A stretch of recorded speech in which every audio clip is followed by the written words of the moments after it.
बंदी छोड़ सतगुरु रामपाल जी परमेश्वर जी की जय हो।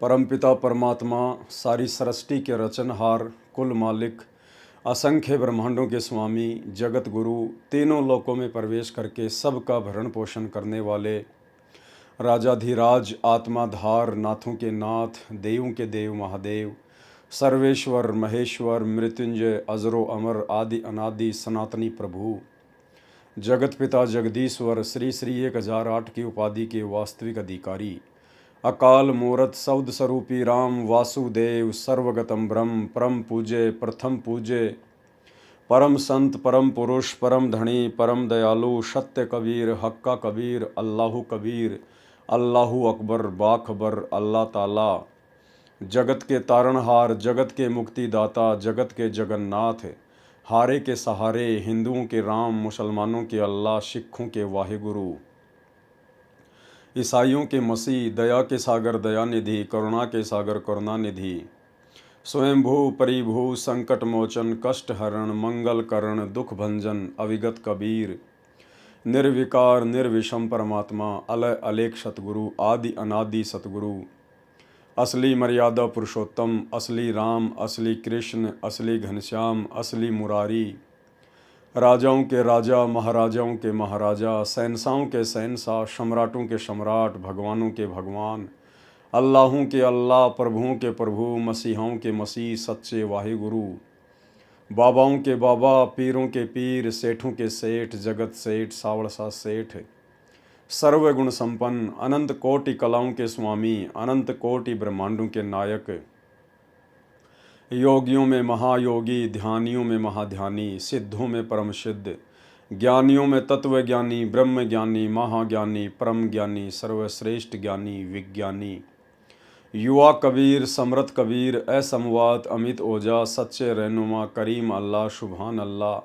दुनिया के अंतिम पैगंबर, 8 सितंबर 1951 से गांव धनाना, जिला सोनीपत, हरियाणा, भारतवर्ष की पावन भूमि पे प्रकट रियल कल की भगवान श्री नारायण साकार हरि स्वयंभू संत श्रोमणी सतगुरु रामपाल जी परमेश्वर जी के चरण कमल में साध संगति से जुड़े हुए देश विदेश से हम सभी सत्सेवक भाई बहनों का अनंत कोटि दंडोत प्रणाम। सत्साई भाई और बहनों, दया परमपिता परमेश्वर सर्व सृष्टि के रचनहार सतगुरु रामपाल जी परमेश्वर जी की, जिनके विशेष आशीर्वाद से, जिनकी विशेष रजा से आप और हम सभी सत्सेवक भाई बहन साध संगति से जुड़कर गुरुदेव भगवान के ज्ञान को आधार बनाकर उन्हीं की वीआईपी रजा से अपने आत्म कल्याण हेतु सतभक्ति मार्ग पर दृढ़ता के साथ आगे बढ़ रहे हैं। ये अपार मेहर सतगुरु रामपाल जी परमेश्वर ने इस कलयुग की बिचली पीढ़ी में वर्तमान समय तक केवल अपनी चंद ही आत्माओं के ऊपर बख्शी है, जिन्हें सत्सेवक भाई बहनों के नाम से जाना जाता है। भाई और बहनों, इसी कड़ी में आज पुस्तक धरती पर अवतार के ऊपर आज हमारा ये चौथे नंबर का वीडियो है। पिछले वीडियो में आप भाई बहनों ने भक्ति मार्ग से संबंधित बहुत सारी अच्छी बातें, बहुत सारी रहस्यमयी बातें, सतगुरुदेव भगवान के स्वयं कबीर परमात्मा होने के विषय में पढ़ी है, समझी है, और इसी प्रकार से हम निरंतर दृढ़ होकर भक्ति मार्ग पर आगे बढ़ते चले जाएंगे। सतगुरुदेव भगवान भी यही चाहते हैं कि मैंने इन आत्माओं को सन 1994 से लेकर वर्तमान समय तक जो ज्ञान दिया है, जो लगातार दे रहा हूँ, इस ज्ञान को ही आधार बनाकर जब तक ये आत्माएं भक्ति मार्ग पर अपने सतगुरुदेव भगवान की पहचान करके आगे नहीं बढ़ेंगी, तब तक ये सतलोक के लिए पूर्ण अधिकारी नहीं बन सकती। तो परमेश्वर ने हमें मौका दिया है, परमेश्वर ने हम सबको एक चांस दिया है। हम लोग गुरुदेव भगवान के सत्संगों को गहनता से नहीं ले पा रहे थे, समझ नहीं पा रहे थे, हम सब की बुद्धि ऑफ थी। परमेश्वर ने दया बख्शी, साध संगतियाँ शुरू करवाई, भगत भाई बहनों का हल्का सा ज्ञान योग खोला, और अब परमेश्वर ने रजा बख्शी है। अब परमेश्वर जी के आशीर्वाद से उनके भक्ति मार्ग के गूढ़ रहस्यों की हमें समझ होती जा रही है। और आज हम भगत भाई बहनों की नज़रों में हमारे पूज्य गुरुदेव मात्र कोई मानुष या संत या कबीर जी के भेजे गए अवतार नहीं, बल्कि स्वयं ही कबीर परमात्मा है। और जब तक हम इस बात को अपने दिलो दिमाग में नहीं बैठा लेंगे, अपनी अंतरात्मा में नहीं जचा लेंगे, और ज्ञान आधार से जब तक हम इतने दृढ़ नहीं हो जाएंगे कि इस सृष्टि में यदि कोई कबीर परमात्मा है तो वर्तमान में वो कबीर परमात्मा धरती पर सतगुरु रामपाल जी के रूप में प्रकट है, जब तक ये बात हमारे दिलो दिमाग में नहीं समा जाएगी, भाई और बहनों, हम भक्ति मार्ग पर सफल नहीं हो सकते। क्योंकि सतगुरु भक्ति का मूल होता है। जिस प्रकार शरीर का मूल रीढ़ की हड्डी होती है, उसी प्रकार भक्ति का मूल सतगुरु होता है। सतगुरु के बिना भक्ति एक कदम भी आगे नहीं चलती है। तो भाई और बहनों, हमने अपना तन मन धन सब कुछ अपने गुरुदेव भगवान के चरणों में समर्पित करके और दुनिया की नज़रों में मृत घोषित होकर, उसके बाद यदि हम इस ज्ञान को आधार बनाकर भक्ति मार्ग पर आगे बढ़ेंगे तो हम सफल हो सकते हैं। तो पिछले वीडियो में आप सभी भाई बहनों ने अवतार की परिभाषा के विषय में समझा। जिस प्रकार से सतलोक आश्रमों से जुड़ी हुई 90% संगत अपने पूज्य गुरुदेव को ना पहचान कर उन्हें केवल कबीर जी का भेजा हुआ अवतार ही मानती आ रही है और कबीर एक कागज के टुकड़े को मान रही है। जी हाँ, कबीर जी की समझे जाने वाली दाढ़ी मूछ वाली काल्पनिक फ़ोटो, नकली फ़ोटो, जो फ़ोटो ना चलती, ना बोलती, ना कोई शंका समाधान करती, ना सत्संग सुनाती, ना नाम दीक्षा देती, उस कागज़ के टुकड़े को आज भी 90% संगत साध संगति के अभाव में अपना कबीर परमात्मा मान रही है और प्रति वर्ष जून के महीने में उसको भोग लगाती है और उसका कबीर प्रकट दिवस मनाती है। जबकि जिंदा कबीर सन 1994 से अपने यथार्थ 13वें कबीर पंथ को संचालित करके आप और हम आत्माओं को आत्म कल्याण का मार्ग दिखा रहा है, लेकिन इनकी पहचान अभी तक 90% आत्माएं नहीं कर पाई हैं। तो भाई और बहनों, आप और हम साथ संगत वालों के ऊपर जो रजा गुरुदेव भगवान ने बख्शी है, उसका कोई वार एन पार नहीं है। और इस महा उपकार के लिए हम अपने गुरुदेव भगवान का जितना अनंत कोटि दंडवत धन्यवाद करें उतना ही थोड़ा है। तो भाई और बहनों, अवतार से संबंधित कुछ और बातें हैं जो सतगुरु रामपाल जी भगवान हमें समझाना चाहते हैं, क्योंकि खुलकर सतगुरु रामपाल जी भगवान इस भक्ति नियम अनुसार और काल के साथ किए गए एग्रीमेंट अनुसार नहीं कहेंगे कि बच्चों मैं ही कबीर परमात्मा हूँ, मैं ही कबीर भगवान हूँ, बल्कि वे अपने आप को कबीर जी से अन्य ही दर्शाते रहेंगे, उनका दास कहते रहेंगे, उनका प्रतिनिधि कहते रहेंगे, उनका कुत्ता कहते रहेंगे। लेकिन उन्होंने हमें जो ज्ञान दिया है और पिछले 30 वर्षों से जिस कदर वे संघर्ष कर रहे हैं ज्ञान मार्ग में, वो सिर्फ इसलिए कि मेरे से उपदेश प्राप्त करने के बाद ये आत्माएं मेरे तत्व ज्ञान को आधार बनाकर इस निष्कर्ष पर स्वतः ही पहुंच जाएं कि हमारे पूज्य गुरुदेव सतलोक से कबीर जी के द्वारा भेजे गए कोई प्रतिनिधि, कोई दास नहीं है, ये स्वयं ही कबीर भगवान है। उस दिन ये परमेश्वर असल में आप और हमें अपने हृदय में जगह देगा। तो आज हम पुस्तक धरती पर अवतार के ऊपर पार्ट नंबर 4 के माध्यम से आगे बढ़ते हैं और क्या कुछ सतगुरु रामपाल जी भगवान हमें समझाना चाहते हैं। हालांकि भाई और बहनों, ये पुस्तक सतगुरु रामपाल जी भगवान ने नहीं लिखी है, ये उनके किसी फॉलोवर ने लिखी है, डॉक्टर सरदार सूरजपाल सिंह MA PhD ने। और जिस प्रकार भाई और बहनों परमात्मा के द्वारा जो सदग्रंथ पहले लिखवाए गए थे, जैसे कबीर सागर या अन्य जो बहुत सारी धार्मिक पुस्तकें, आगे चलकर काल प्रेरणा से उन पुस्तकों में बहुत सारी मिलावटें कर दी गई। उसके बाद परमात्मा ने खुद ही गरीबदास जी के रूप में आना पड़ा और उन सभी मिलावटों को शुद्ध किया और एक नया ग्रंथ लिखा, सदग्रंथ साहिब।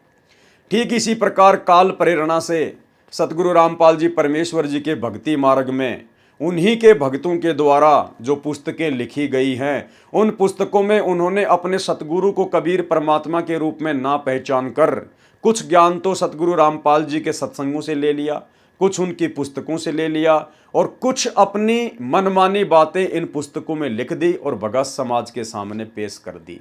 अर्थात उन भक्तों के द्वारा लिखी गई पुस्तकों में भी मिलावट है। अब परमेश्वर ने दया बख्शी है, साध संगतियों के माध्यम से अपने बच्चों को निमित्त बनाया है, ताकि हम अपने गुरुदेव के तत्व ज्ञान को आधार बनाकर और जो मिलावट की गई है, जो मनमानी लिखावट है, उसको हम साइड में कर देंगे और जो वास्तविक जो वस्तु है, जो हमारे विश्वास को दृढ़ करेगी, जो हमें ये पहचानने में सहायता करेगी कि हमारे गुरुदेव भगवान ही कबीर परमात्मा हैं, उन चीज़ों को हम गुरुदेव के तत्व ज्ञान को आधार बनाकर आसानी से समझ लेंगे। तो पार्ट नंबर 4 पे आज हम चलेंगे और पुस्तक धरती पर अवतार का ये पेज नंबर 28 है। धरती पर अवतार संपूर्ण। कबीर परमेश्वर जी द्वारा स्वयं अवतार धारण करने की भविष्यवाणी। यहां पर इस लाइन में सतगुरु रामपाल जी परमेश्वर जी ने बिल्कुल क्लियर कर दिया है कि कबीर परमात्मा कभी भी अपना कोई अवतार धरती पर नहीं भेजता है और ना आज तक के भक्ति इतिहास में, और जब से ये 21 ब्रह्मांड की सृष्टि चलायमान है तब से लेकर वर्तमान समय तक कबीर जी ने सतलोक से अपने किसी भी अवतार को यहाँ नहीं भेजा है। और यहाँ स्पष्ट रूप से लिखा जा रहा है कि कबीर परमेश्वर जी द्वारा, यानी कबीर जी के द्वारा स्वयं अवतार धारण करने की भविष्यवाणी। कबीर जी के द्वारा खुद ही अवतार रूप में धरती पर आना, ना कि कबीर जी के द्वारा किसी अन्य को अवतार रूप में भेजना, जिस प्रकार काल अपने अंश अवतार धरती पर सर्जन करता है। तो इस लाइन से बिल्कुल क्लियर हो जाना चाहिए कि कबीर जी अपना कोई अवतार कभी भी नहीं भेजते हैं और ना उन्हें अपना अवतार भेजने की आवश्यकता है, क्योंकि कबीर जी समर्थ हैं और कबीर जी का काम कबीर जी के अलावा उनकी आत्मा नहीं कर सकती है। तो वाणी बिल्कुल क्लियर कर रही है कि कबीर जी खुद ही अवतार धारण करके आते हैं, ना कि अपने लोक से किसी आत्मा को अवतार रूप में भेजते हैं। कबीर परमेश्वर जी द्वारा स्वयं अवतार धारण करने की भविष्यवाणी। निम्न उल्लेख पवित्र कबीर सागर से लिया गया है।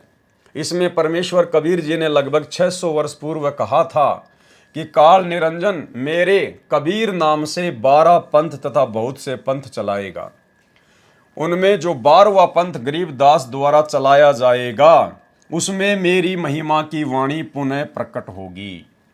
यह मेरे द्वारा ही किया जाएगा।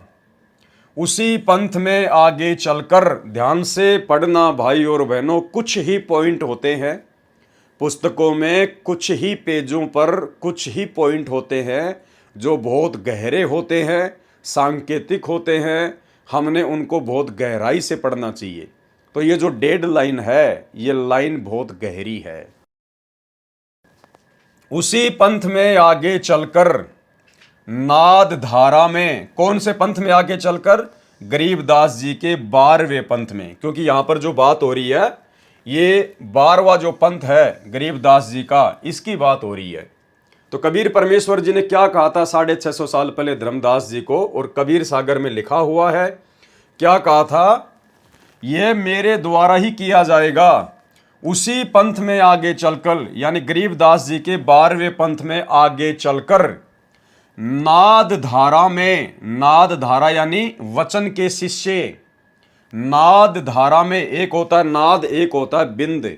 बिंद वो होता है जो शरीर से पैदा होता है और नाद वो होता है जो वचन से शिष्य बनाया जाता है। तो कबीर जी ने क्या कहा कि उसी पंथ में आगे चलकर नाद धारा में हम कौन? कबीर जी स्वयं ही आएंगे। सर्व पंथों को मिटाकर एक पंथ चलाएंगे। ध्यान से सुनना भाई और बहनों, सब कुछ क्लियर हो जाएगा। ना नुकुर के लिए, संदेह के लिए कोई गुंजाइश ही नहीं बचेगी। कबीर सागर में क्या लिखा हुआ है? कबीर परमेश्वर ने क्या कहा है कि जब 12वां पंथ चलेगा गरीबदास का, उस पंथ में आगे चलकर नाद धारा में, यानी शिष्य परंपरा के तहत हम स्वयं ही आएंगे और सब पंथों को मिटाकर एक पंथ चलाएंगे। तो कबीर जी कौन सी धारा के तहत आएंगे? नाद धारा के तहत। अब भाई और बहनों, आपको मैं इस 12वें पंथ से चली आ रही वो नाद धारा दिखाना चाहूंगा, जिस नाद धारा का यहां पर जिक्र किया गया है। तो भाई और बहनों, ये नाद धारा का पूरा पूरा चार्ट आप जियों के सामने है, आप जी को सब कुछ क्लियर हो जाएगा। कबीर परमेश्वर ने क्या कहा कि आगे चलकर गरीबदास जी के 12वें पंथ में नाद धारा में, नाद धारा यानी शिष्य परंपरा के तहत हम कौन? कबीर जी स्वयं ही आएंगे। तो कबीर जी आए या नहीं आए? नहीं आए तो क्यों नहीं आए? और आए हैं तो कहाँ हैं? अब हम क्लियर करते हैं। ये नाद धारा की पूरी प्रणाली है। सबसे पहले 650 साल पहले खुद कबीर परमात्मा आए, बंदी छोड़ कबीर साहिब जी महाराज, काशी उत्तर प्रदेश।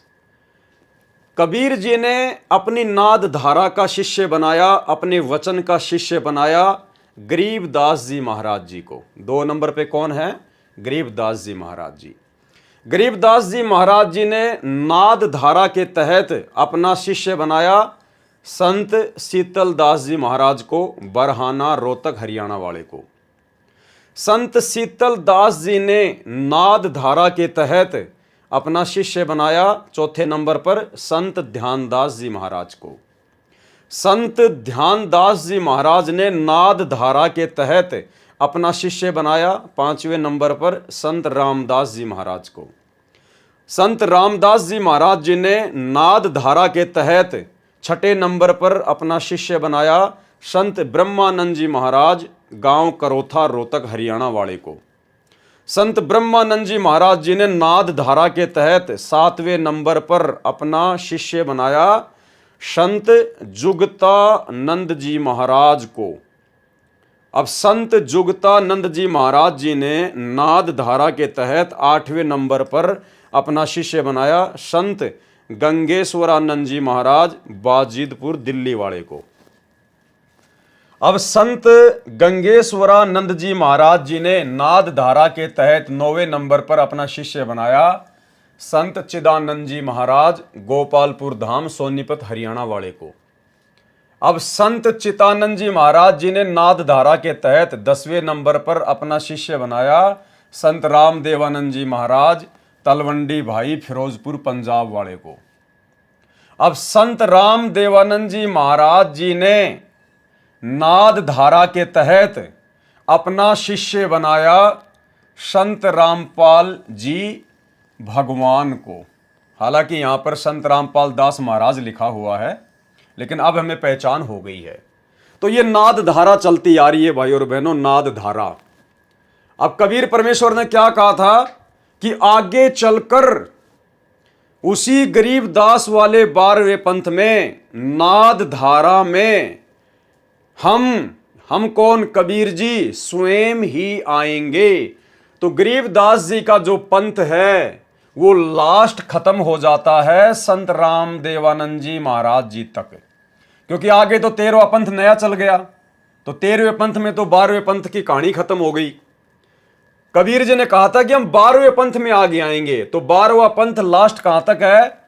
संत रामदेवानंद जी महाराज जी तक। तो कबीर जी ने इस 12वें पंथ में आना था, क्योंकि उन्होंने खुद कहा है कि नाद धारा के तहत हम 12वें पंथ में आएंगे। तो भाई 12वें पंथ में तो नाद धारा के तहत यहां पर सतगुरु रामपाल जी भगवान आए हैं। सतगुरु रामपाल जी भगवान, तो कौन है सतगुरु रामपाल जी भगवान? खुद कबीर परमेश्वर अपने आप को छुपाते हुए और संकेत दे दिए इन पुस्तकों में, जिस आत्मा को इसी जन्म में पूर्ण मोक्ष प्राप्त करना होगा उस आत्मा के दिलो दिमाग में ये संकेत पत्थर की लकीर की तरह बैठ जाएंगे। इस मन को शक और संदेह की कोई गुंजाइश ही नहीं रहेगी। अब कोई ऑप्शन ही नहीं है भाई और बहनों, सतगुरु रामपाल जी को कबीर परमात्मा मानने के अलावा कोई ऑप्शन ही नहीं है, क्योंकि कबीर जी ने खुद कहा था कि आगे चलकर 12वें पंथ में नाद धारा में हम कबीर स्वयं ही आएंगे। अब कबीर भगवान ने कहा है तो झूठ हो नहीं सकता, क्योंकि सूरज उदय होना भूल सकता है, चांद उदय होना भूल सकता है, पृथ्वी इधर से उधर होना भूल सकती है, लेकिन संत वचन पलटे नहीं, चाहे पलट जाए ब्रह्मांड। कबीर परमात्मा ने जो वचन कह दिया वो परम सत्य है। तो 12वें पंथ में आने के लिए उन्होंने स्पष्ट रूप से कहा है, और 12वां पंथ लास्ट यहां समाप्त हो जाता है, संत राम देवानंद जी महाराज जी। अब भाई कहां आए कबीर जी? नाथ धारा के तहत तो यहां आ गए कबीर जी संत रामपाल जी का रूप बनाकर।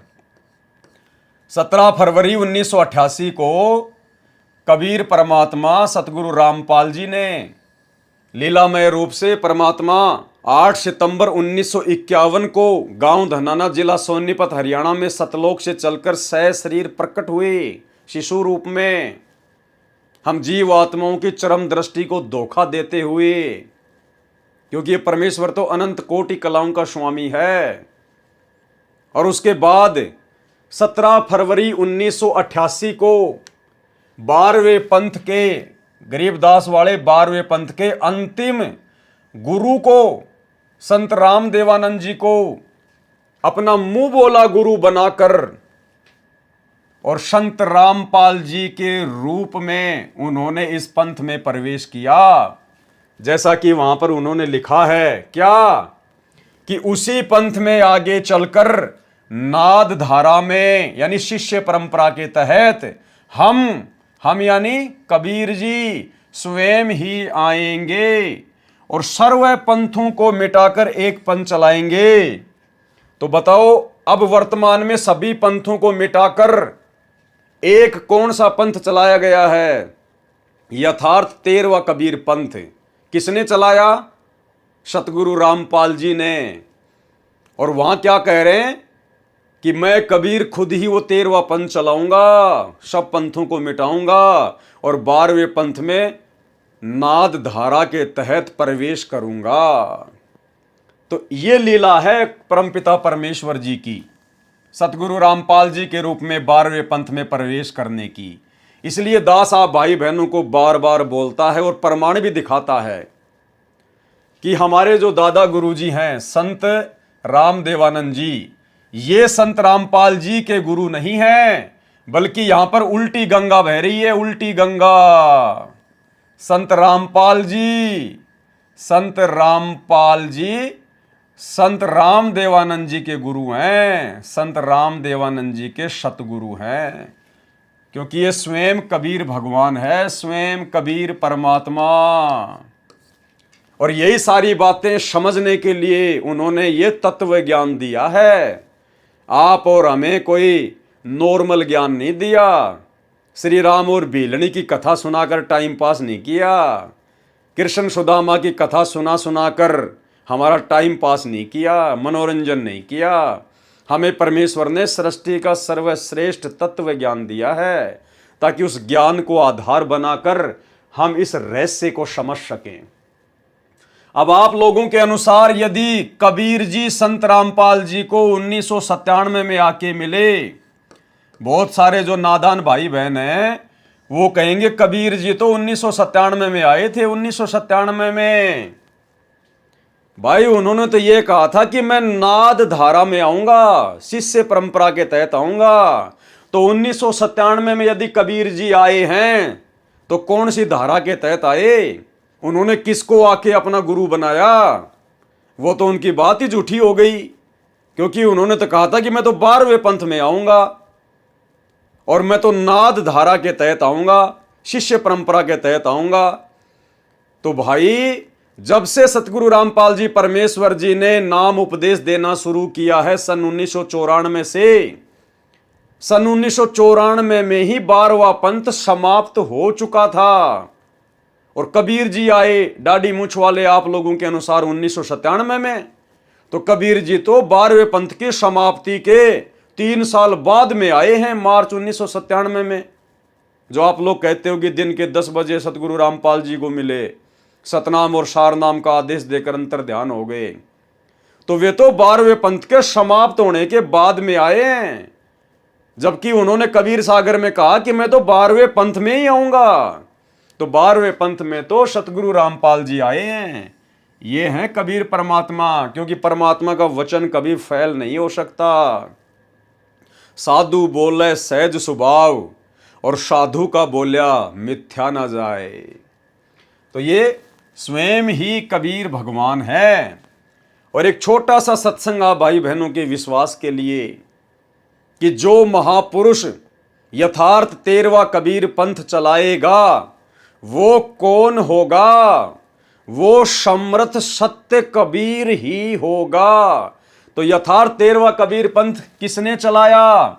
सतगुरु रामपाल जी ने चलाया, 1994 में चलाया। तो कौन है सतगुरु रामपाल जी? समर्थ सत्य कबीर। सुनिए। घर घर बोध विचार हो, ये चर्चा चला करेगी कैसी गलती ना करना, और दुर्मति दूर बहाए, सबकी दुर्मति दूर चली जाएगी, और कलयुग में एक हो सब बरते सहज सुभाए। कहा उग्र का शूद्र हो, हर सब की भवभीर। अब कहते हैं उस संत के द्वारा चलाए गए उस पंथ में चाहे कोई निकम्मा आदमी हो उग्र, और चाहे कोई बिल्कुल शूद्र हो, वहाँ कोई भेदभाव नहीं रहेगा, सबको सेट किया जाएगा, सबकी बुराई छुटाई जाएंगी, और वहाँ सबकी ही भीड़ होगी, यानी बहु संख्या में उसके अनुयायी होंगे। कहा उग्र का शूद्र हो, हर सबकी भवभीर, और सो समान दृष्टि है वो समर्थ सत कबीर। उस पंथ का चलाने वाला ये समझ लेना वो समर्थ कबीर ही होगा जो सबको समान दृष्टि से व्यवहार करेगा, वहाँ ऊंच नीच नहीं रहेगी।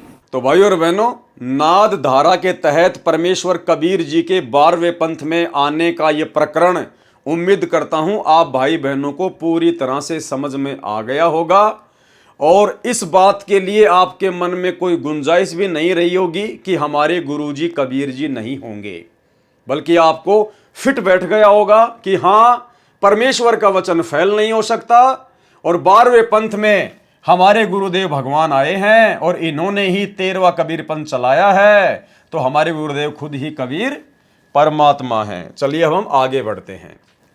ये मेरे द्वारा ही किया जाएगा। उसी पंथ में आगे चलकर नाद धारा में हम स्वयं ही आएंगे, सर्व पंथों को मिटाकर एक पंथ चलाएंगे।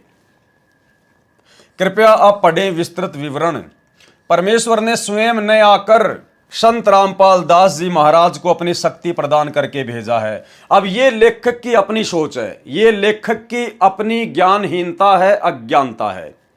ऊपर बिल्कुल क्लियर हो गया कि कबीर जी खुद ही संत रामपाल जी के रूप में आ चुके हैं, अपना 13वां यथार्थ कबीर पंथ चला चुके हैं, और अवतार रूप में उन्होंने स्वयं ही आने की बात कही थी, जो कि वो 12वें पंथ में आ चुके हैं। अब यहां पर क्या लिखा जा रहा है लेखक के द्वारा, डॉक्टर सरदार सूरजपाल सिंह MA PhD के द्वारा? अरे भाई, जब ऊपर सब कुछ क्लियर हो गया सरदार जी, क्या आपको समझ में नहीं आया? इतना सब कुछ क्लियर लिखा हुआ है, क्या आपको यह समझ में नहीं आया कि संत रामपाल जी कौन है? खुद ही कबीर जी हैं या कबीर जी के द्वारा भेजे गए हैं?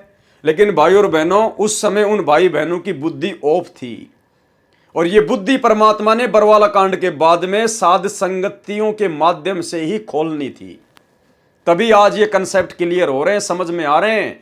अन्यथा इन पुस्तकों को लिखे हुए भाई और बहनों 15-20 साल हो गई, आज तक कोई भी भगत इन पुस्तकों को नहीं समझ पाया, इन संकेतों को, इन रहस्यों को नहीं जान पाया।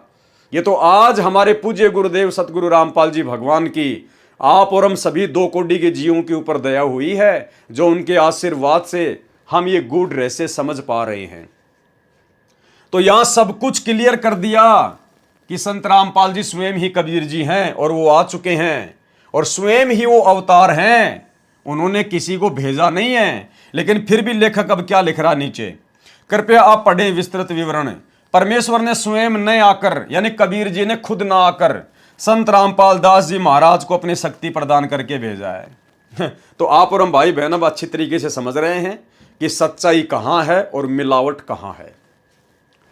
जैसे एग्जाम्पल दिया जा रहा है, जैसे भारत के माननीय राष्ट्रपति जनता से नहीं चुने जाते, वे सांसदों द्वारा चुने जाते हैं। राष्ट्र के मालिक हैं, उनके अधीन सर्व मंत्रीगण प्रधानमंत्री होते हैं, जो जनता द्वारा सीधे चुने जाते हैं। वे सांसद बनते हैं, फिर पद प्राप्त करते हैं, वे भी कम शक्ति नहीं रखते। वह शक्ति राष्ट्र के द्वारा ही उन्हें प्रदान की जाती है। इसी प्रकार इस प्रकरण को समझें। जैसे परमेश्वर जन्म नहीं लेते, क्या कहा है? जैसे परमेश्वर जन्म नहीं लेते। परमेश्वर कौन? कबीर जी। जैसे परमेश्वर जन्म नहीं लेते, अवतार जन्म लेते हैं। अवतार जन्म लेते हैं। जन्म कौन लेता है? अवतार। और जब परमेश्वर खुद ही अवतार बन के आता है तो वो जन्म नहीं लेता। जन्म कौन लेते हैं? मां के पेट से जेर में लिपट के कौन आता है? अवतार आता है। लेकिन यहां स्पष्ट कर दिया भाई और बहनों, ध्यान रखना, जैसे परमेश्वर जन्म नहीं लेते, जन्म कौन लेता है? अवतार। सतगुरु रामपाल जी भगवान आप और हमारे विश्वास को दृढ़ करना चाह रहे हैं कि बच्चों, मैं किसी का भेजा गया कोई अवतार नहीं हूं और मैंने जन्म नहीं लिया है, क्योंकि यहां पर पूरा कंसेप्ट क्लियर हो गया कि सतगुरु रामपाल जी कौन है। खुद ही कबीर जी हैं और 12वें पंथ में नाद शिष्य परंपरा के तहत आए हैं। तो सतगुरु रामपाल जी कौन हुए? परमेश्वर। और यहां पर गुरुदेव क्या कह रहे हैं? जैसे परमेश्वर जन्म नहीं लेते, तो हमारे गुरुदेव भगवान परमेश्वर हैं, उन्होंने जन्म नहीं लिया। जन्म कौन लेता है? अवतार जन्म लेते हैं। और अवतार हमारे गुरुजी हैं नहीं। हमारे गुरुजी तो खुद ही अवतार बन के आए हैं। हमारे गुरुजी सतलोक से कबीर जी के द्वारा भेजी गई कोई आत्मा नहीं है, कोई अवतार नहीं है। हमारे गुरुजी खुद ही कबीर जी हैं और खुद ही सशरीर धरती पर अवतरित हुए हैं। ये खुद ही अवतार हैं। अगर कबीर जी के द्वारा कोई आत्मा भेजी जाती, उसको कहते हैं अवतार, और वो आत्मा फिर यहां पर जन्म लेकर अपना कार्य करती है। तो आ गया बिल्कुल कंसेप्ट समझ में कि हमारे गुरुजी खुद ही परमेश्वर हैं, खुद ही कबीर जी हैं और हमारे गुरुजी ने जन्म नहीं लिया है। ये परमात्मा है, अनंत कोटि कलाओं का स्वामी है, ये कुछ भी लीला कर सकता है। नामा और रैदास रसीला, कोई न जाने इस अविगत की लीला। तो क्लियर हो गया भाई और बहनों। अब कभी भी अपने गुरुजी को अवतार कहने की या समझने की मां भूल मत करना। अपने गुरु को केवल परमेश्वर ही मानकर चलना है। जैसे परमेश्वर जन्म नहीं लेते, अवतार जन्म लेते हैं।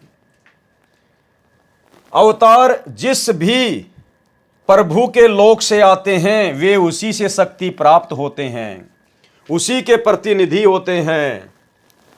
संत रामपाल दास जी महाराज के रूप में कबीर परमेश्वर का अवतार धार कर आने के प्रमाण देखें। अब फिर यहां पर लेखक लिख रहा है कि संत रामपाल दास जी महाराज जी के रूप में कबीर परमेश्वर का अवतार धार कर आने के प्रमाण देखें। 2 लाइन पहले तो संत रामपाल जी को कबीर जी के द्वारा भेजा गया शक्ति युक्त अवतार बता दिया, और यहां क्या लिख रहा है 2 लाइन बाद में कि संत रामपाल दास जी महाराज के रूप में कबीर जी द्वारा अवतार धारण करके आने का प्रमाण। पवित्र कबीर सागर में जो आपके समक्ष फोटोकॉपी सहित प्रस्तुत है, कबीर वाणी कबीर सागर पेज नंबर 136 पर 12 पंथों का विवरण दिया है। 12वें पंथ गरीबदास पंथ 12वां पंथ लिखा है। कबीर सागर कबीर चरित्र बोध पेज नंबर 1870 के विषय में कबीर सागर कबीर वाणी प्रश्न नंबर 136-137 पर वाणी लिखी है कि 12 पंथ चलो सो भेद। अब इसमें हम आगे चलेंगे, हमारे मतलब की चीज हम निकालेंगे, जो ये है जो कि 12वें पंथ के बारे में कही गई है कि 12वें पंथ हम ही चली आवें। किसने कहा? कबीर परमेश्वर ने कहा, 650 साल पहले कहा। कबीर सागर में ये लिखा हुआ है, पेज नंबर आपको बता दिए गए हैं। और क्या कहा उस सतवादी परमात्मा ने, जिसका बोला हुआ कभी झूठ नहीं होता, कि 12वें पंथ हम ही चली आवें। कबीर जी ने कहा था कि गरीबदास जी के 12वें पंथ में हम ही चलकर आएंगे और सब पंथ मिटा एक ही पंथ चलावें। और वीडियो भाई और बहनों आपको पहले दिखा दिया गया है, बिल्कुल क्लियर हो चुका है कि आज धरती पर 13वें पंथ का संचालक वो समर्थ सत्य कबीर सतगुरु रामपाल जी परमेश्वर स्वयं ही है।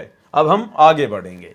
भावार्थ है कि 12वां पंथ जो गरीबदास जी का चलेगा, उस पंथ सहित अर्थात उपरोक्त 12 पंथों के अनुयायी मेरी महिमा का गुणगान करेंगे तथा हमारी साखी लेकर जीव को समझाएंगे, परंतु वास्तविक मंत्र से अपरिचित होने के कारण साधक असंख्य जन्म सतलोक नहीं जा सकते, क्योंकि 12वें पंथ में किसी के पास भी सतनाम और सार नाम नहीं था। उपरोक्त 12 पंथ हमको ही प्रमाण करके भक्ति करेंगे, यानी नाम तो कबीर जी का चलेगा उन 12 पंथों में, लेकिन मोक्ष मंत्र नहीं होंगे, परंतु स्थायी स्थान सतलोक प्राप्त नहीं कर सकते। 12वें पंथ गरीबदास वाले पंथ में आगे चलकर हम कबीर जी स्वयं ही आएंगे तथा सब 12 पंथों को मिटाकर एक ही पंथ चलाएंगे। अब सतगुरु रामपाल जी परमेश्वर जी ने सन 1994 से अपने 13वें पंथ की शुरुआत करके और सभी शास्त्रों को दिखा दिखा के पिछले 30 वर्षों से और ज्ञान आधार से 12 पंथ तो छोड़िए, इस धरती पर जितने भी काल प्रेरित नकली साधु संत पंथ हैं सबको समाप्त कर दिया है, और थोड़े दिनों में ये वैसे भी समाप्त हो जाएंगे और पूरी पृथ्वी पर सतगुरु रामपाल जी परमेश्वर जी का ही ज्ञान रह जाएगा। उस समय तक सार शब्द तथा सार ज्ञान अर्थात तत्व ज्ञान छुपा कर रखना है, यानी 12वें पंथ में किसी के पास भी वो सार नाम सार शब्द नहीं था, उसको तो छुपा के रखना था। तो भाई हमारे दादा गुरु जी कौन से पंथ में थे? 12वें पंथ में। और सार नाम के बिना, सार शब्द के बिना मुक्ति नहीं हो सकती, तो हमारे दादा गुरु जी की मुक्ति कैसे हो सकती है? क्योंकि 12वें पंथ में तो किसी के पास सार शब्द था ही नहीं, सार नाम था ही नहीं। अब आप जी ये कहेंगे कि साहब गुरु जी ने सत्संगों में कहा है कि आदरणीय गरीबदास जी से लेकर फिर उनके शिष्य शीतल दास जी, फिर ऐसे ऐसे गुरु शिष्य परंपरा के तहत एक एक आत्मा के पास में वो सार शब्द आ रहा है। कोई सार शब्द नहीं आ रहा, ये तो परमात्मा गुप्त रूप में लीला करते हैं। अन्यथा हमारे मन में ये सवाल खड़े हो जाते कि भाई फिर संत रामपाल जी के पास में सार नाम कहाँ से आ गया, संत रामपाल जी के पास में सार शब्द कहाँ से आ गया? तो परमेश्वर ने हम 2 कोटि के जीवों को जितनी हमारी सोच है उस आधार से फिर उनको संतुष्ट भी करना होता है, क्योंकि हम उस संत को तो भगवान मान नहीं सकते, इतनी बुद्धि हमारे अंदर होती नहीं, वो बुद्धि तो बहुत आगे जाके हमारी जो है विकसित होती है। तो फिर संत रामपाल जी से हम कहते कि महाराज जी आपके पास में सार नाम कहाँ से आ गया, आपके पास में सार शब्द कहाँ से आ गया? तो फिर संत रामपाल जी हमारी जिज्ञासा को शांत करने के लिए कहते कि भाई देखो ये नाद परंपरा के तहत गरीबदास जी से चलता हुआ आ रहा है और एक एक आत्मा को दिया जा रहा है, और उसी हिसाब से मेरे गुरु जी से मेरे पास आया है जो मैं अब आप लोगों को आगे दे रहा हूं। लेकिन यहां तो बिल्कुल क्लियर है, उस समय तक सार शब्द तथा सार ज्ञान यानी पूरा ज्ञान भी नहीं दिया जाएगा। 12 पंथों में पूरा ज्ञान भी नहीं था। अगर पूरा ज्ञान होता और सार शब्द होता तो संत रामपाल जी को 13वां पंथ शुरू करके सिर में दर्द करने की क्या आवश्यकता थी? तो 12 पंथों तक ना तो मूल ज्ञान था और ना ही मूल मंत्र था। इसलिए दादा गुरु जी को, आदरणीय रामदेवानंद जी को, सतगुरु रामपाल जी परमेश्वर जी ने, कबीर परमेश्वर ने वो सार नाम दिया, सार शब्द दिया, और अब उस आत्मा का फिर से जन्म होगा, क्योंकि गुरु का गुरु बनके कोई पार नहीं हो सकता। इस विषय पर दास पहले भी महुआ की साथ संगति में वीडियो बना चुका है। बहुत सारे कंसेप्ट परमात्मा ने उस साथ संगति में दास के माध्यम से क्लियर करवा दिए थे कि पंडित रामानंद जी वाली आत्मा ही वर्तमान में हमारे गुरु सतगुरु रामपाल जी परमेश्वर जी के मुंह बोले गुरु आदरणीय रामदेवानंद जी की भूमिका निभा रही थी, और अब वो आत्मा फिर से जन्म लेगी। और गुरुदेव ने हिसार जेल से आने वाले सत्संगों में भी क्लियर कर दिया कि वो पंडित रामानंद जी वाली आत्मा अब फिर से जन्म लेगी, वो बच्चा फिर से आएगा। और भाई और बहनों, बीच बीच में परमात्मा संकेत भी कर देते हैं कि उनके वर्तमान में जो मुंह बोले गुरु की भूमिका निभा रहे थे, यानी आप और हमारे दादा गुरु जी आदरणीय रामदेवानंद जी महाराज, वो कौन आत्मा थी? भाई और बहनों, आज आप सबको पता है कि आपके गुरुदेव का क्या नाम है। अगर कोई आपसे सौपन में भी पूछे, आपसे अगर नींद में भी कोई पूछे कि भाई आप अपने पूज्य गुरुदेव जी का नाम बताओ, तो क्या आप अपने गुरुदेव का नाम बताने में भूल कर सकते हैं? क्या आप सतगुरु रामपाल जी की जगह सतगुरु रामदास जी, सतगुरु सतपाल जी, सतगुरु रामफल जी, आप ऐसा कोई नाम बता सकते हैं क्या? नहीं बता सकते। आप झट से कहेंगे सतगुरु रामपाल जी भगवान, बंदी छोड़ सतगुरु रामपाल जी भगवान, जबकि हम तो जीव हैं, हम तो भूल भी जाते हैं, हम जीव हैं। लेकिन सतगुरु रामपाल जी तो अपने मुंह बोले गुरु जी का नाम बताने में भूल नहीं करेंगे ना, क्योंकि सतगुरु रामपाल जी तो कोई जीव नहीं है, वे तो खुद परमात्मा है। लेकिन संकेत उन्होंने कर दिया कि वर्तमान में जो आत्मा उनके मुंह बोले गुरु की भूमिका निभाकर चली गई, वो कौन आत्मा थी? वो पंडित रामानंद था। तो सुनिए एक छोटा सा सत्संग गुरुदेव के मुकम्मल से, जिसमें गुरुजी सतगुरु रामपाल जी अपने पूज्य गुरुदेव जी का नाम बता रहे हैं और कह रहे हैं कि मेरे पूज्य गुरुदेव स्वामी रामानंद जी। क्या कह रहे हैं? स्वामी रामानंद जी, ना कि स्वामी रामदेवानंद जी। भाई रामानंद में, रामदेवानंद जी में तो रात दिन का अंतर है। तो परमेश्वर संकेत करते हैं भाई और बहनों। और फिर इतने प्रमाण दे दिए परमात्मा ने, इतने प्रमाण दे दिए। जब 12वें पंथ में खुद ही कबीर के रूप में संत रामपाल जी चल के आए हैं, तो भला संत रामपाल जी के अलावा धरती पर कोई गुरु है क्या जो उनका गुरु बन जाएगा? तो दादा गुरु जी केवल मुंह बोले गुरु बने हुए थे। और ये छोटा सा सत्संग आपको क्लियर कर देगा, क्योंकि जीव को भूल लग सकती है, भगवान को नहीं लग सकती। हम सोच भी नहीं सकते कि गुरु जी को भूल लग गई होगी। अगर इतना भी मन में आ गया, हमारा जीवन बर्बाद है। अरे ये परमात्मा है, परमेश्वर है, जिनके एक वचन से असंख्य ब्रह्मांड चल रहे हैं। अगर इनको भूल लग गई तो ये खंड पिंड ब्रह्मांड टूट टूट के नीचे गिरने लग जाएंगे। तो ये संकेत किया यहां गुरु जी ने, संकेत कि मेरे पूज्य गुरुदेव स्वामी रामानंद जी से मुझे नाम दीक्षा प्राप्त हुई। सुनिए। तो पुण्यात्मा, आज जो समागम चल रहा है ये वर्तमान में, ये उस शुभ दिन के उपलक्ष्य में है जिस दिन मुझ दास का आध्यात्मिक जन्म हुआ। मुझे परम पूज्य मेरे पूज्य गुरुदेव जी स्वामी रामानंद जी से दास को एक नाम की भीख प्राप्त हुई, भिक्षा मिली दास को। और उससे पहले का जो दास का जीवन था वो एक पशु के तुल्य था, अन्य प्राणियों के तुल्य था। बच्चों का पालना, पैदा करना, उनके अंदर ममता मोह बने रहना, ये एक पशु पक्षी जैसा ही मेरा कर्म था। तो भाई और बहनों, वीडियो सुन के भली बात आपको समझ में आ गया होगा कि वर्तमान में कबीर जी के रूप में स्वयं सतगुरु रामपाल जी परमात्मा प्रकट हैं।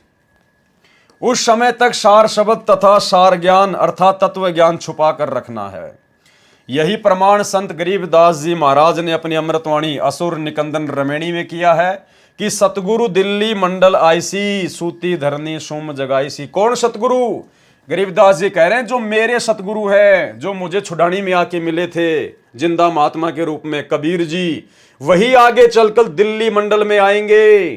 तो 8 सितंबर 1951 को दिल्ली मंडल में कौन आया? सतगुरु रामपाल जी परमात्मा आए। तो सतगुरु रामपाल जी परमात्मा कौन हुए? गरीबदास जी के सतगुरु हुए। गरीबदास जी के सतगुरु कौन थे? खुद कबीर जी। तो सतगुरु रामपाल जी कौन हुए? खुद कबीर परमात्मा। सतगुरु दिल्ली मंडल आईसी, सूती धरनी सूम जगाईसी। पुराना रोहतक जिला, वर्तमान में सोनीपत, झज्जर तथा रोहतक जो पहले एक ही जिला था, दिल्ली मंडल कहलाता है, जो पहले अंग्रेजों के शासनकाल में केंद्र के अधीन था। संत रामपाल दास जी महाराज का पैतृक गांव धनाना इसी पुराने रोहतक जिले में है। सन 1951 में संत रामपाल दास जी महाराज का जन्म हुआ। देखो लेखक ने फिर से जन्म शब्द लिख दिया, क्योंकि भाई और बहनों उस समय बुद्धि ऑफ थी। 12 पंथों का विवरण कबीर चरित्र बोध सागर पेज नंबर 1870 पर भी है, जिसमें 12वां पंथ गरीबदास लिखा है। कबीर साहिब के पंथ में काल द्वारा प्रचलित 12 पंथों का विवरण कबीर चरित्र बोध, कबीर सागर पेज नंबर 1870 से पहला पंथ है नारायण दास जी का पंथ, दूसरा है यागोदास अर्थात जागू पंथ, तीसरा सूरत गोपाल पंथ, चौथा मूल निरंजन पंथ, पांचवा टकसार पंथ, छठा भगवान दास ब्रह्म पंथ, सातवां सत्यनामी पंथ, आठवां कमाली अर्थात ये कमाल का पंथ जिसने गुरुद्रोही होकर अलग से अपना पंथ बना लिया था, राम कबीर पंथ, 10वां प्रेम धाम परम धाम की वाणी पंथ, 11वां जीवा पंथ और 12वां गरीबदास पंथ। विशेष यहां पर प्रथम पंथ का संचालक नारायण दास लिखा है, जबकि कबीर वाणी कबीर सागर पेज नंबर 136 पर प्रथम पंथ का संचालक चूड़ामणि लिखा है। शेष प्रकरण ठीक है, इसमें भी दामाखेड़ा वालों ने चूड़ामणि को हटाने का प्रयत्न किया है, उसके स्थान पर नारायण दास लिख दिया, जबकि नारायण दास तो बिल्कुल विपरीत था, उसका तो विनाश हो गया था। नारायण दास का जो कि धर्मदास का पुत्र था, जो काल ने भेजा था, उसका तो वंश ही समाप्त हो गया था। इसलिए प्रथम पंथ चूड़ामणि जी का ही मानना चाहिए। दूसरी बात है कि कबीर वाणी कबीर सागर पेज नंबर 136 पर लिखी वाणी में चूड़ामणि को मिलाकर ही 12 पंथ बनते हैं। अब आगे देखिए भाई और बहनों, विचार करें। परमेश्वर कबीर जी ने स्वयं ने आकर संत रामपाल दास जी महाराज को अपनी शक्ति प्रदान करके भेजा है। अब भाई और बहनों, यदि आपको ये बातें समझ में आ गई हैं, क्लियर हो गई है, आपकी आत्मा ने स्वीकार कर लिया है कि हमारे गुरुजी खुद ही कबीर जी हैं और 12वें पंथ में नाद धारा के तहत आ चुके हैं। अब जब भी आप इस प्रकार की बातें सुनेंगे ना, जो आपके गुरुजी को छोटा साबित करेंगी, जो आपके गुरुजी को कबीर जी का भेजा गया कोई अवतार बताएंगी, उनका भेजा गया कोई दास बताएंगी, या कबीर जी से थोड़ी बहुत शक्ति लेकर सतलोक से आई हुई कोई आत्मा बताएंगी, तो आपकी आत्मा उन बातों को बिल्कुल भी स्वीकार नहीं करेंगी। जैसे दास ने अभी ये लाइन पढ़ी, तो आपकी आत्मा ने बिल्कुल भी स्वीकार नहीं किया कि नहीं भाई, हमारे गुरुजी तो खुद ही अवतार हैं, हमारे गुरुजी तो खुद ही कबीर जी हैं, कबीर जी के द्वारा भेजी गई कोई आत्मा नहीं है। परमेश्वर कबीर जी ने स्वयं ने आकर संत रामपाल दास जी महाराज को अपनी शक्ति प्रदान करके भेजा है। जैसे भारत के माननीय राष्ट्रपति जनता से नहीं चुने जाते, वे सांसदों के द्वारा चुने जाते हैं, राष्ट्र के मालिक हैं, उनके अधीन प्रधानमंत्री तथा सर्व मंत्रीगण होते हैं जो जनता द्वारा सीधे चुने जाते हैं। वे सांसद बनते हैं, फिर पद प्राप्त करते हैं, वे भी कम शक्ति नहीं रखते, वह शक्ति राष्ट्र के द्वारा ही उन्हें प्रदान की जाती है। इसी प्रकार इस प्रकरण को समझे, जैसे परमेश्वर जन्म नहीं लेते, अवतार जन्म लेते हैं। तो हमारे गुरुदेव परमेश्वर है, उन्होंने जन्म नहीं लिया है, अवतार जन्म लेते हैं। जैसे काल ने श्री राम को भेजा, श्री राम ने त्रेता युग में कौशल्या से जन्म लिया, द्वापर में देवकी से श्री कृष्ण जी ने जन्म लिया, क्योंकि वो काल के अवतार थे। अवतार जिस भी प्रभु के लोक से आते हैं, वे उसी से शक्ति प्राप्त होते हैं, उसी के प्रतिनिधि होते हैं। संत रामपाल दास जी महाराज के रूप में कबीर परमेश्वर का अवतार धारण करके आने के प्रमाण देखें पवित्र कबीर सागर में, जो आपके समक्ष फोटोकॉपी सहित प्रस्तुत है। अब वही एक पंथ संत रामपाल दास जी महाराज द्वारा परमेश्वर कबीर जी की आज्ञा व शक्ति से चलाया जाएगा। नहीं, सतगुरु रामपाल जी खुद ही कबीर जी हैं, उनको आज्ञा देने वाला कोई नहीं है, वे तो केवल एक लीला कर रहे हैं अपने आप को छुपाते हुए। जो सभी पंथों को एक करेगा, अब उसी बंदी छोड़ कबीर परमेश्वर जी ने वह पूर्ण ज्ञान तत्व ज्ञान संत रामपाल दास जी महाराज 13वें वंश द्वारा प्रकट कराया है। लेखक कह रहा है कि वो संपूर्ण ज्ञान अब कबीर जी ने संत रामपाल दास जी के द्वारा प्रकट करवाया है। अब आगे आपको दिखाएंगे भाई और बहनों, यहां पर जो संत रामपाल जी को जो 13वां जो वंश बताया गया है, तो 13वां वंश कौन है? लेखक कह रहा है कि अब वो सारा का सारा मूल ज्ञान कबीर जी के द्वारा अपनी आत्मा संत रामपाल जी अर्थात 13वें वंश के द्वारा प्रकट करवाया गया है। तो 13वां वंश कौन है? 13वां वंश भी खुद कबीर ही है। आगे आपको इसी लेखक के द्वारा लिखा हुआ दिखाएंगे। उपरोक्त विवरण में प्रथम वंश जो उत्तम लिखा है वह चूड़ामणि साहिब के विषय में है। दूसरा वंश अहंकारी लिखा है जो यागोदास पंथ है। तीसरा वंश प्रचंड लिखा है, यह सूरत गोपाल पंथ है। चौथा वंश बिरहे लिखा है, यह मूल निरंजन पंथ है। पांचवा वंश पूजा टकसार पंथ है। छठा वंश उदास, ये भगवान दास पंथ है। सातवां वंश ज्ञान चतुराई, ये सत्यनामी पंथ है। आठवां वंश द्वादश पंथ विरोध, ये कमाल का पंथ है। नौवां वंश पंथ पूजा, ये राम कबीर पंथ है। 10वां वंश प्रकाश, ये प्रेम धाम परम धाम की वाणी पंथ है। 11वां पंथ प्रकट पसारा, ये जीवा पंथ है। 12वां वंश गरीबदास पंथ है। इसके विषय में कहा है कि 12वें वंश अर्थात गरीबदास जी द्वारा मेरी महिमा का उजियारा अर्थात कुछ प्रकाश होगा। भावार्थ है कि आदरणीय गरीबदास जी द्वारा परम पूज्य कबीर परमेश्वर जी की महिमा की वाणी प्रकट की जाएगी। 13वां वंश यह यथार्थ कबीर पंथ है। 13वां वंश कौन सा है? कबीर पंथ है, जो संत रामपाल दास जी महाराज द्वारा पिछली पीढ़ी के उद्धार के लिए प्रारंभ कराया है। कबीर परमेश्वर ने अपनी अमृतवाणी में काल से कहा था, ध्यान से सुनना भाई और बहनों, कंसेप्ट क्लियर होते चले जाएंगे। परमात्मा कहते हैं चोर चुरावे तूमड़ी गाडे पानी मां, वो गाडे व ऊपर आवे सच्चाई छानी ना। काल प्रेरणा से लेखक ने चाहे कितना ही सत्य को दबाने का प्रयास किया हो, लेकिन आज परमेश्वर ने आप और हमें वो तत्व ज्ञान दे दिया जिसकी रोशनी में हम अच्छी प्रकार से देख सकते हैं कि सच्चाई क्या है और गलत कहां लिखा हुआ है। अब देखना, कबीर परमेश्वर ने यानी कबीर जी ने अपनी वाणी में काल से कहा था कि तेरे 12 पंथ चल चुके होंगे, तब हम अपना नाद अर्थात वचन शिष्य परंपरा वाला वंश अर्थात अंश भेजेंगे। ये मेरा वचन उस समय सत्य सिद्ध होगा जब कलयुग 5505 वर्ष बीत चुका होगा। तो लेखक के इस लेख के द्वारा यह समझाने का प्रयास किया गया है कि 650 साल पहले कबीर जी ने धर्मदास जी से कहा था कि धर्मदास 650 साल बाद बहुत ही घोर कलयुग आ जाएगा, जब पिछली पीढ़ी शुरू होगी, कोई किसी की बात नहीं मानेगा, सब उल्टी पूजा पाठ में लग जाएंगे। उस समय मैं अपना अंश भेजूंगा, मैं अपनी आत्मा भेजूंगा और उस समय वो मूल ज्ञान दिया जाएगा। तो धर्मदास जी बहुत ज्यादा चिंतित हो गया और धर्मदास जी ने कहा कि हे परमात्मा, आप ये क्या बात कह रहे हो? जब आज आप खुद प्रकट हो और आज ही दुनिया आपकी बात नहीं मान रही और आप कह रहे हो कि 600 साल बाद तो घोर कलयुग आ जाएगा, और उस समय आप कह रहे हो कि मैं अपनी किसी आत्मा को भेजूंगा, मैं अपने किसी वंश को भेजूंगा, तो भगवान जब आज दुनिया आपकी बात नहीं मान रही तो 600 साल बाद में आपके वंश की बातें कहां से सुनेगी? तो धर्मदास जी बहुत ज्यादा चिंतित हो गए। तब कबीर परमात्मा ने कहा कि धर्मदास, मैं तुझे सच्चाई बताऊं क्या?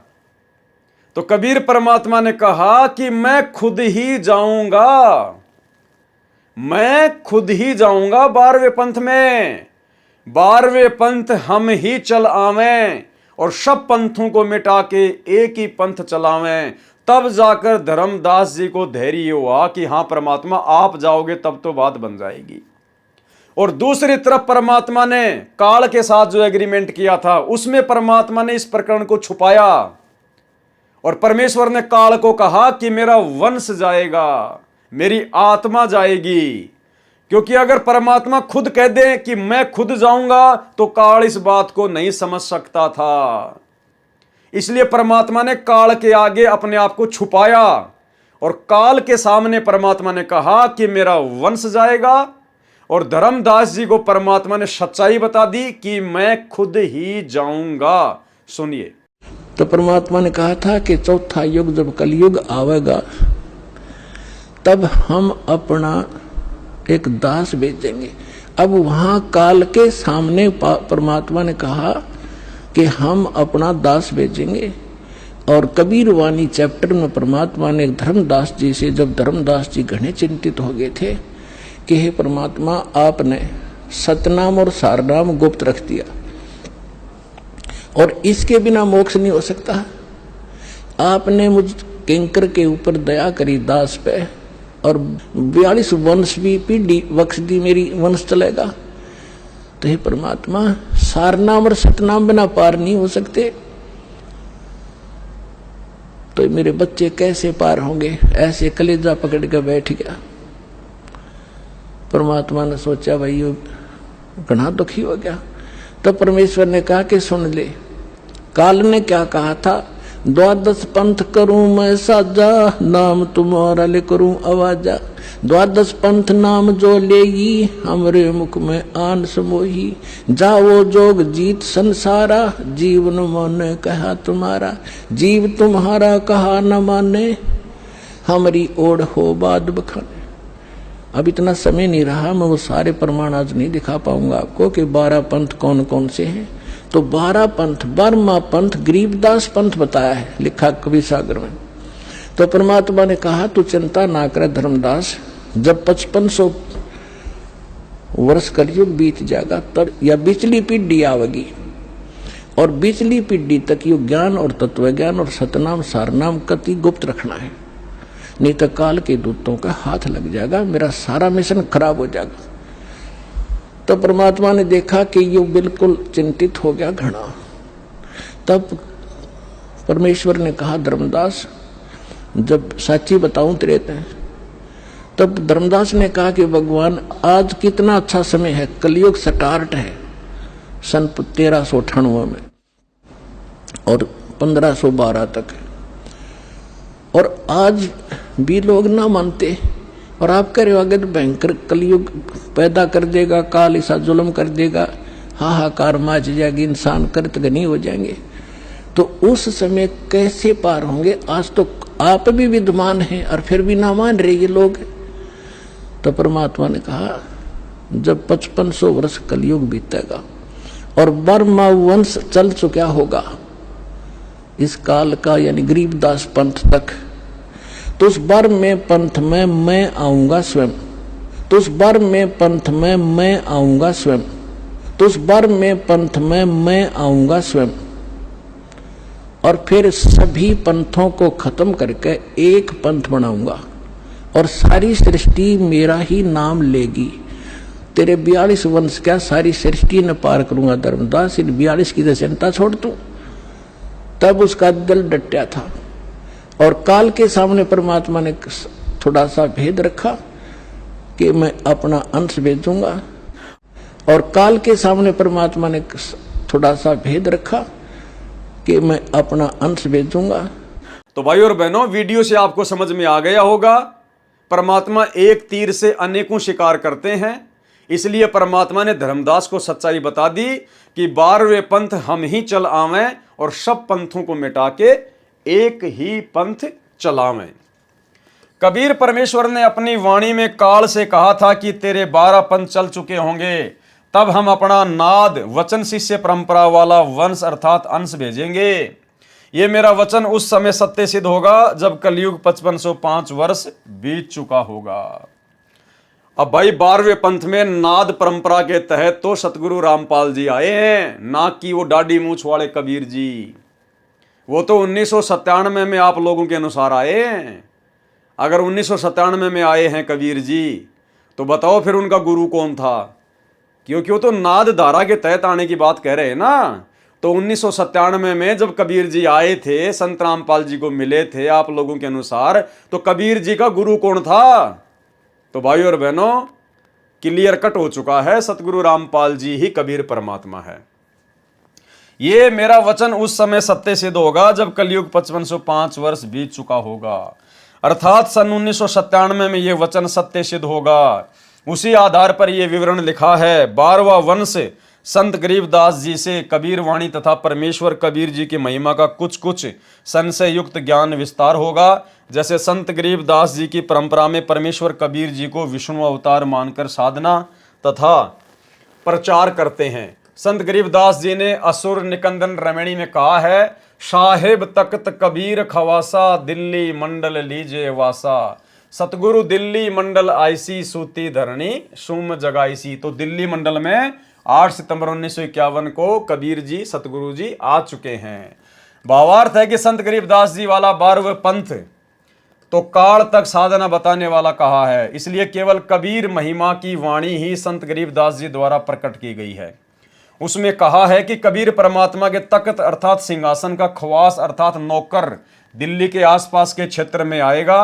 वह उस क्षेत्र के कृपण अर्थात कंजूस व्यक्तियों को परमात्मा की महिमा बताकर जगाएगा, अर्थात दान धर्म में उनकी रुचि बढ़ाएगा। वह 13वां अंश कबीर परमात्मा के दरबार का उच्चतम सेवक होगा।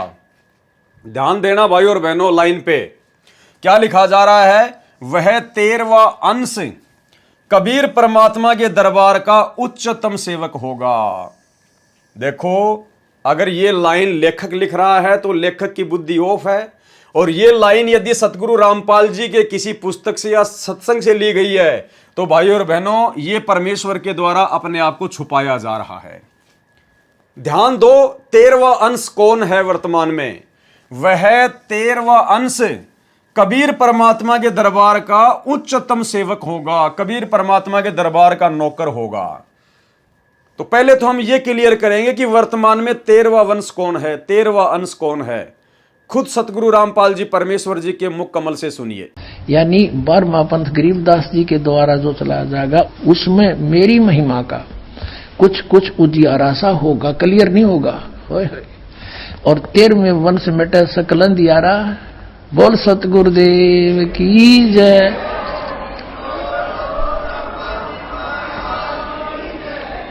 ये 13वां वंश ये दास है जो आपके सामने बैठा है। भाई बच्चों, आप कद पहचानोगे।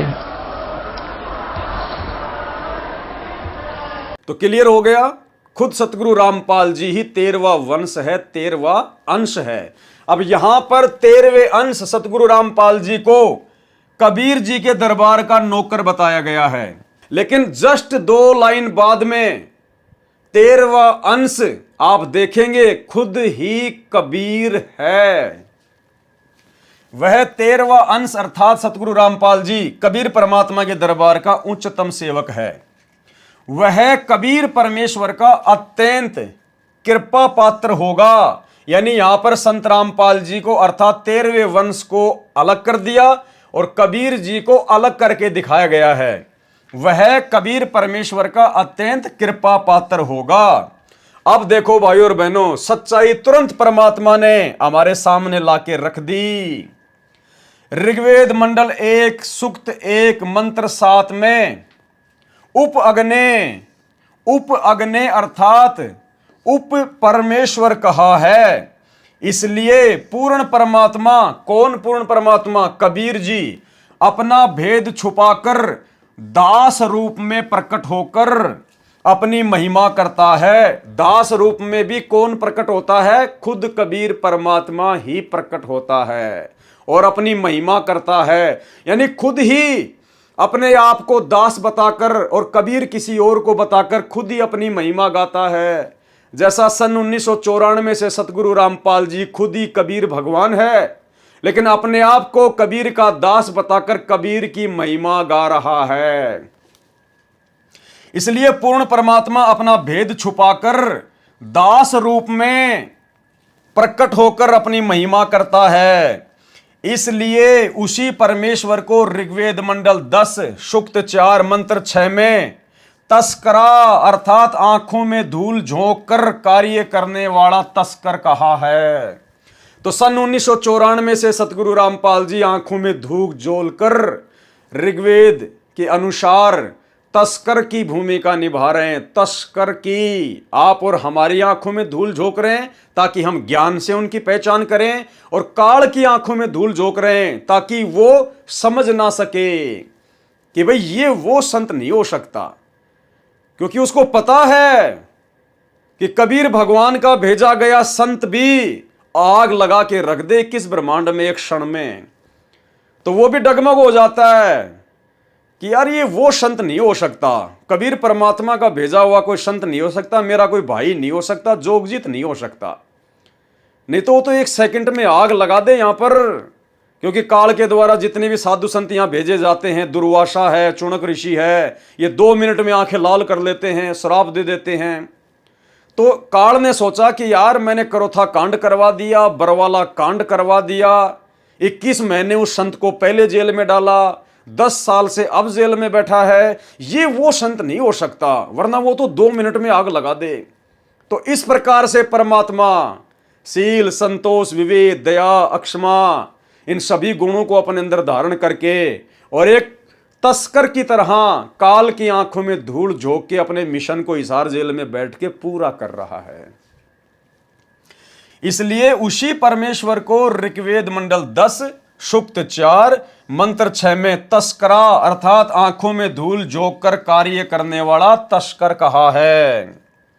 श्री नानक जी ने उसे ठगवाड़ा कहा है।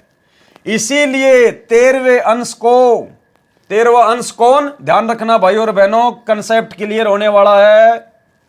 इसलिए 13वें अंश को अर्थात संत रामपाल दास को उनका दास जाने, चाहे स्वयं पूर्ण प्रभु का उपशक्ति रूप उपगने समझे। इसलिए लिखा है कि 12वें अंश की परंपरा में हम ही चलकर 13वें अंश रूप में आएंगे। 13वें अंश रूप में कौन आएगा? खुद कबीर परमात्मा ही आएंगे। और यहां पर क्या लिख दिया गुरुदेव भगवान ने कि चाहे तो उस 13वें अंश को, चाहो तो उस 13वें अंश को, इसलिए 13वें अंश को यानी सतगुरु रामपाल जी को, कोष्टक में नाम भी लिखा हुआ है, इसलिए 13वें अंश को संत रामपाल दास को उनका दास जानो, चाहे स्वयं पूर्ण प्रभु का उपशक्ति उपगने समझें। इसलिए लिखा है कि 12वें अंश की परंपरा में यानी 12वें पंथ में नाद धारा में हम ही चलकर 13वें अंश रूप में, यानी कौन? खुद कबीर जी ही 13वें अंश रूप में। 13वां अंश कौन? सतगुरु रामपाल जी 13वें अंश रूप में आएंगे। यानी यहां पर तो संत रामपाल जी को कबीर जी से 13वां अंश कह के अलग दर्शाया गया है, और यहां पर 13वें अंश को खुद कबीर जी बता दिया गया है। तो भाई और बहनों, मन में शंका की कोई गुंजाइश नहीं रहनी चाहिए कि हमारे गुरुदेव स्वयं कबीर भगवान हैं।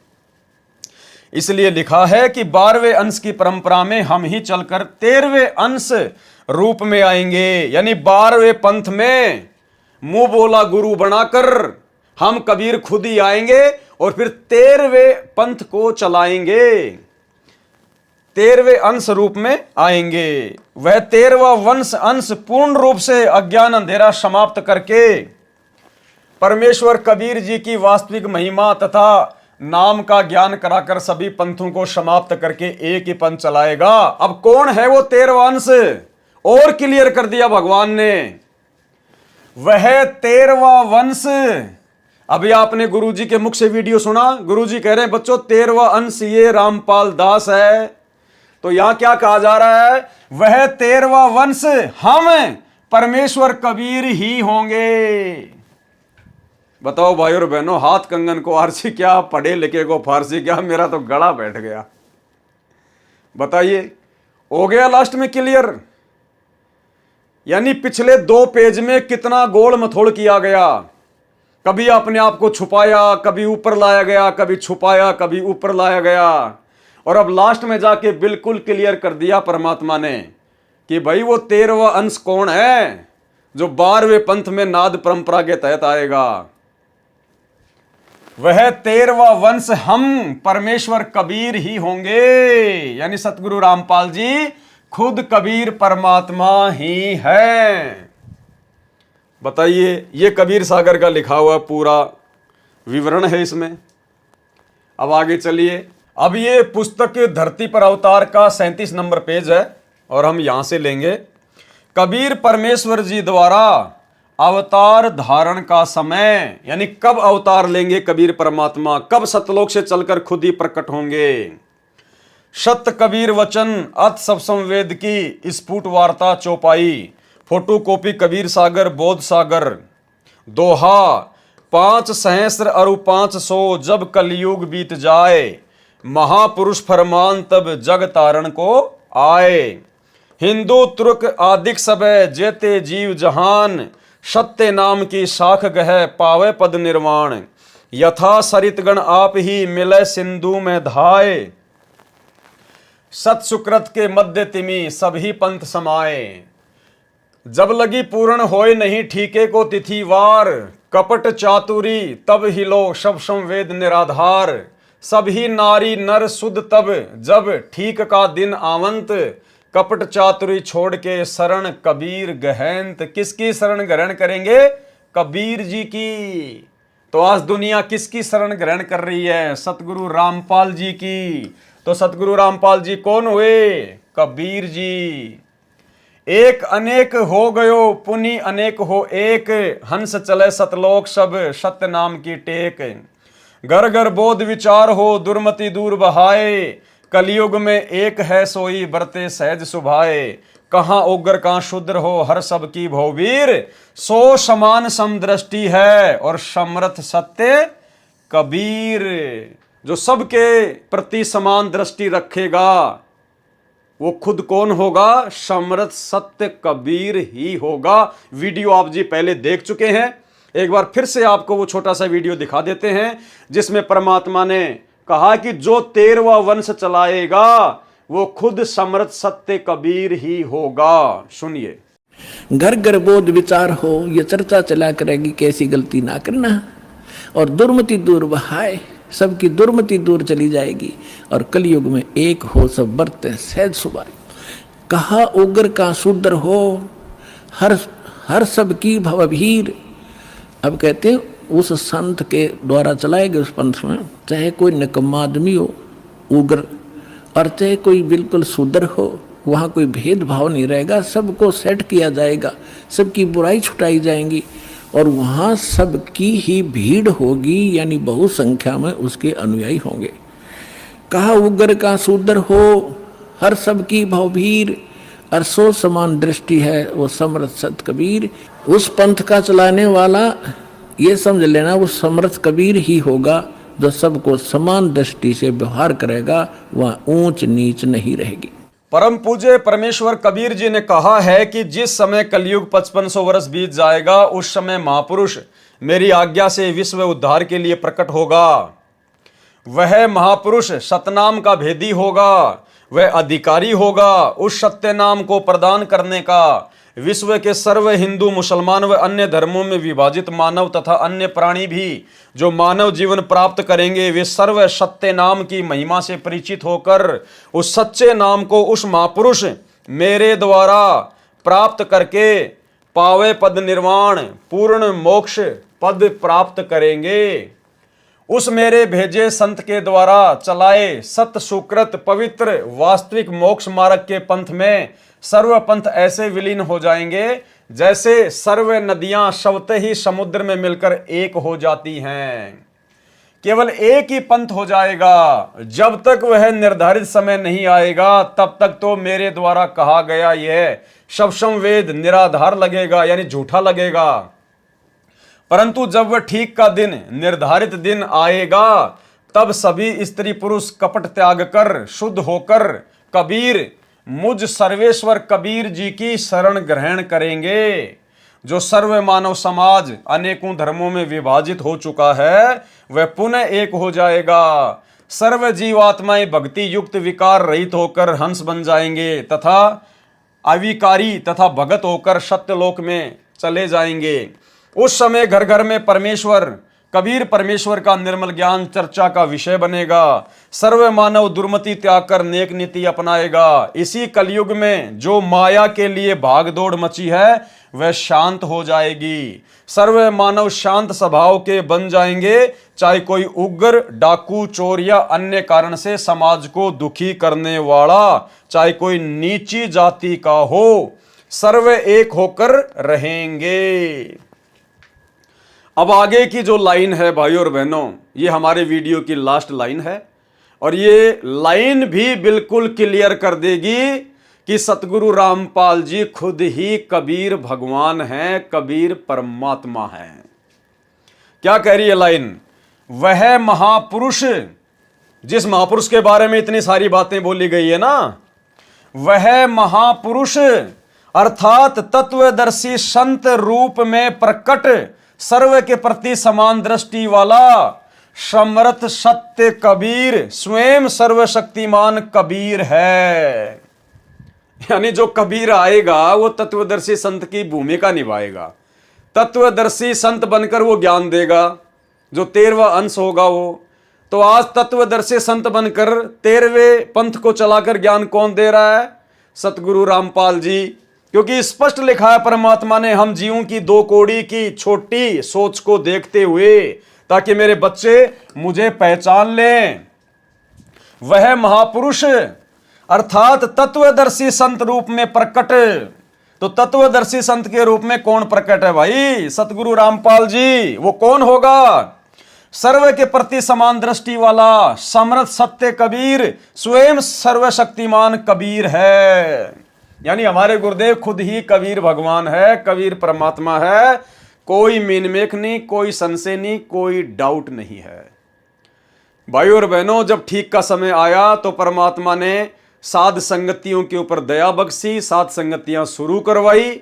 और समय अनुसार परमात्मा ने पहले तो गांव-गांव जाकर, शहर शहर जाकर साध संगतियां करवाई। उसके बाद परमात्मा ने दया बख्शी, ऑनलाइन साध संगतियां करवाई। और आज हमारे सामने जितने भी प्रमाण आ रहे हैं, ये हमारे विश्वास को दृढ़ करते जा रहे हैं। हमसे परमात्मा सतगुरु रामपाल जी ने दाढ़ी मूंछ वाली नकली कबीर की फोटो फड़वाई। क्यों फड़वाई? क्योंकि आगे चलकर परमात्मा ने हमारे विश्वास को और दृढ़ करना था, अपने आप को ही कबीर जी साबित करना था इन पुस्तकों के माध्यम से, साध संगतियों के माध्यम से, ताकि हमारा विश्वास दृढ़ हो जाए कि हमने जो कबीर जी की समझे जाने वाली नकली फोटो फाड़ी है, हमने बिल्कुल सही किया। क्योंकि आत्मा का पति एक है, एक कै साधे सब सदै, सब साधे सब जाए, और माली सींचे मूल को फले फूले अघाए।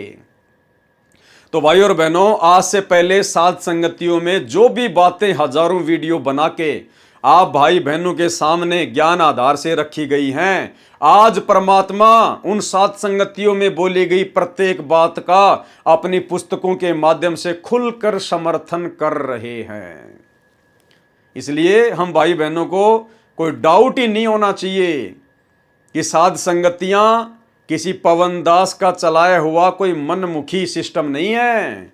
मैं 2 कोड़ी का जीव, भला मेरी क्या औकात इस परमात्मा के मार्ग में। अल्लाह मेहरबान तो पवन दास पहलवान, और जब तक उनकी दया रहेगी तब तक ही पहलवान रहूंगा, कोई परमानेंट का ठेका थोड़ी है। या जीव अगर जरा भी मान बड़ाई में आया, अहंकार में आया, अपनी औकात को भूला, उसी समय परमात्मा पीछे से लात मार के और पवन दास जैसे 380 खड़े कर देगा अपने कार्य के लिए। तो भाई पवन दास तो भगत है, भगत ही बन के रहेगा। परमात्मा का कुत्ता हूं और कुत्ता ही बन के रहूंगा। कुत्ते की क्या औकात होती है, कुत्ते को अच्छे से पता है। तो भाई और बहनों, निसंशय अपने गुरुदेव भगवान के प्रति समर्पित होकर और भक्ति मार्ग पर दृढ़ता के साथ में हम आगे बढ़ते रहें। आने वाले दिनों में ये आश्रम वाले तो छोड़ो, ये पूरी दुनिया साध संगति से जुड़ेगी। साध संगति यानी परमात्मा सतगुरु रामपाल जी का यथार्थ 13वां कबीर पंथ, जो नियम आप और हम भाई बहन पिछले 7-8 वर्षों से फॉलो करते आ रहे हैं। केवल घर में अपने गुरुजी की फोटो, गुरुजी को भोग लगाना, घर घर में गुरुजी का आसन लगाना, और ये दाढ़ी मूंछ वाले कबीर जी की फोटो, गरीबदास जी की फोटो, दादा गुरुजी की फोटो, इन सबको घर से बाहर निकाल देना। लॉकेट में केवल अपने गुरुजी की फोटो, केवल अपने गुरुजी का अकेले का जयकारा लगाना, ये सारे कार्य ये आश्रम वाले तो छोड़ो, पूरी दुनिया जिस प्रकार परमात्मा ने कहा है कि बहुत सारी जो नदियां होती हैं वो समुद्र में आके मिलती हैं। जो जो लोग सतगुरु रामपाल जी परमात्मा की शरण ग्रहण करेंगे, वे सब साध संगति वाले नियम ही फॉलो करेंगे, और तभी भक्ति सफल होगी, नहीं तो भक्ति सफल नहीं हो सकती। तो आप और हम भाई बहनों का सौभाग्य, जो परमात्मा ने हमें निमित्त बनाया, परमात्मा ने समय रहते, समय से पहले आप और हमें अपनी गोद में बैठा लिया, साध संगति में बैठा दिया। तो आप और हम परमेश्वर की कितनी प्यारी आत्मा होंगी उनके भक्तों में से भी। तो भाई और बहनों, हमारे अंदर कोई डाउट, कोई शंका नहीं होनी चाहिए। बाकी साध संगति से किसी को जबरदस्ती बांध के नहीं रखा जाता है, क्योंकि साध संगति में ना तो कोई कोऑर्डिनेटर है, ना कोई सरपंच है, ना कोई मुखिया है, ना साध संगतियों का कहीं कोई आश्रम है। हमारा तो घर घर आश्रम है। ना साध संगति में किसी के पीले पर्चे निकाल के उनको डराया जाता है, ना धमकाया जाता है, ना साध संगति में कोई ज्योति पाठ का पैसा लिया जाता है।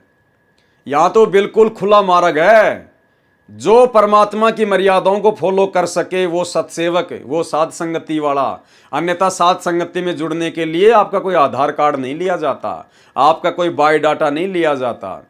जो आत्मा ज्ञान आधारी है, जिसको भगवान चाहिए, जिसको परमात्मा चाहिए, मोक्ष चाहिए, भैया वो साध संगति से जुड़कर भक्ति कर पाएगा, अन्यथा वो टिक ही नहीं पाएगा। अगर आ भी गया तो ज्यादा दिन नहीं ठहर पाएगा। यहां तो परमेश्वर के हीरे मोती लाल ही रुक सकते हैं। तो भाइयों और बहनों, बहुत बड़ी दया सतगुरु रामपाल जी परमात्मा की, और कंसेप्ट इसी प्रकार से आगे भी क्लियर होते रहेंगे। परमात्मा से हम अर्ज करेंगे, प्रार्थना करेंगे कि परमेश्वर हमें अपनी सेवाओं में दिन रात लगाए रखना, ताकि परमात्मा इस बहाने हम आपके चरणों से चिपके रहें।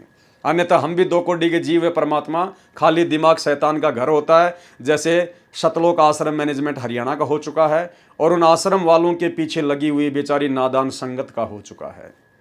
तो भाइयों और बहनों, आज के वीडियो में केवल इतना ही।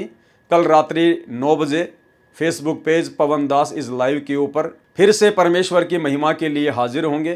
तब तक गुरुदेव भगवान हम सबको आज्ञा दे, इजाज़त दे, आशीर्वाद दे। बंदी छोड़ सतगुरु रामपाल जी भगवान की जय हो।